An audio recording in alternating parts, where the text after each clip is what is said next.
the real Vikings, were even worse than the show. Netflix's series, Vikings, Valhalla. This series features real historical Vikings, Leif Erikson, Erik the Red, and then the last Viking, who met a shocking end, Harald Hardrada. But their real lives were far more brutal than the show. Today, we're introducing 5 real Vikings from Vikings, Valhalla. You absolutely need to know, and the true stories behind them. Number 5. Erik the Red, the father of the main character, Leif Erikson. In the series, he isn't talked about much, but he was a man feared even by other Vikings. He was exiled from Iceland due to violent conflicts. After a series of disputes, he lost his place to belong and set out to sea in search of a new land. And then, the land he reached was Greenland. But this name did not reflect reality. It was, in a sense, a strategy to attract people. In reality, it was a harsh land, far from anything green. Number 4. Freydis. She is the sister of Leif Erikson. In the series, she is portrayed as a warrior driven by faith. But in history, she had a very different side. A side that could only be described as ruthless. She joined a Viking expedition, sailing in search of a new land. But along the journey, something happened. Tension began to rise, and conflicts broke out among the crew. And in that moment, she chose her path. She killed those who could not resist to secure a larger share for herself. And it didn't end there. To cover it up, she forced others to remain silent. This was no longer strength as a warrior. It was something else. A cold, calculated cruelty driven by desire and survival. Far from the image of the holy warrior depicted in the series. But this too was the reality of the Vikings. Number 3. Queen Emma. She was not a Viking. Yet she was one of the most dangerous figures who ruled that era from the shadows. She was from Normandy and to England. She was a queen from the outside. But her position was more than that. She was a key figure in diplomacy, connecting nations. In the series, she is portrayed as a calm and highly intelligent queen. But in her case, there is very little dramatization. Her story is remarkably close to historical fact. She first married King Ethelred of England. But after his death, the man she chose next was the very one who had invaded her country. King Nut. Enemy or not, it didn't matter. She always chose the one who would win. This was not love. It was a decision for survival.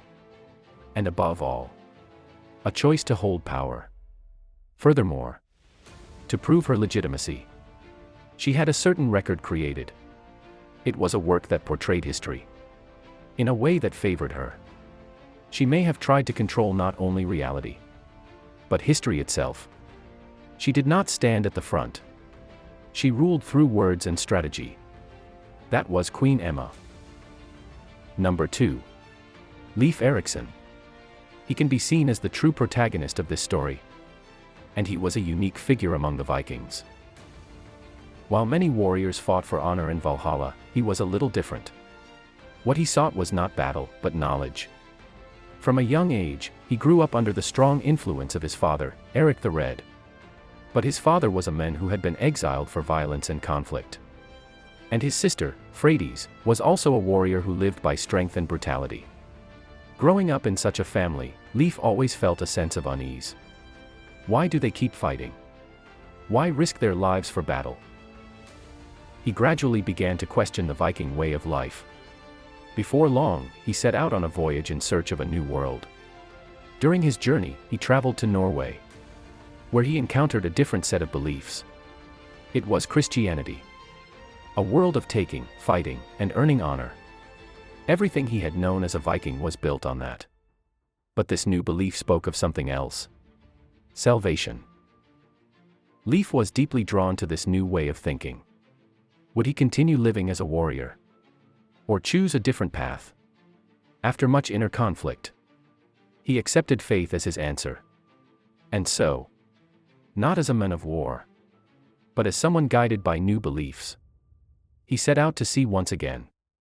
At the end of that journey, he arrived at a land no one had ever known. It would later be called Vinland, a place believed to be part of what we now know as North America.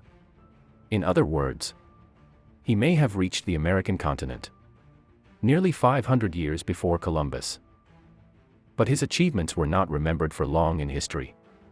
Not war, but exploration and discovery. For the Vikings, that way of life was simply too different. While his companions chose battle, he chose knowledge and faith, living in the same era, yet walking a completely different path. That was Leif Erikson. Number 1. Harald Hardrada. In this story, Harald is portrayed as a Viking driven by ambition, a man determined to become a king. Bold, relentless, and yet deeply human. But in reality, his life was far more extreme than any drama. Born a prince of royal blood, he was defeated in battle at just 15 and forced into exile. From that moment on, his life took a dramatic turn. He set his sights on the Byzantine Empire. There, he joined the Varangian Guard, and through countless battles, he earned both fame and great wealth. And after gaining everything, he returned to his homeland. In time, he became king of Norway. But his ambition only grew stronger. His next target, England. In 1066, Harald led a massive army and launched his invasion. At first, they were victorious, securing control of the north. But soon after, everything fell apart. In the extreme heat, the Viking army had removed their armor. And then, the English launched a surprise attack. It was a complete ambush. In the midst of battle, Harald was struck in the throat by an arrow and fell. As a king and as a warrior, his life came to an end. This battle was not just a defeat. It marked the end of the Viking Age. A man who sought to become a king, who fought relentlessly and gained everything. Yet his end came in an instant. He was the last Viking, Harald Hardrada. Not all warriors are remembered for their victories. Once you know the history, the story begins to look different. On this channel, we explore the real history behind these stories. If you want to see more, be sure to subscribe.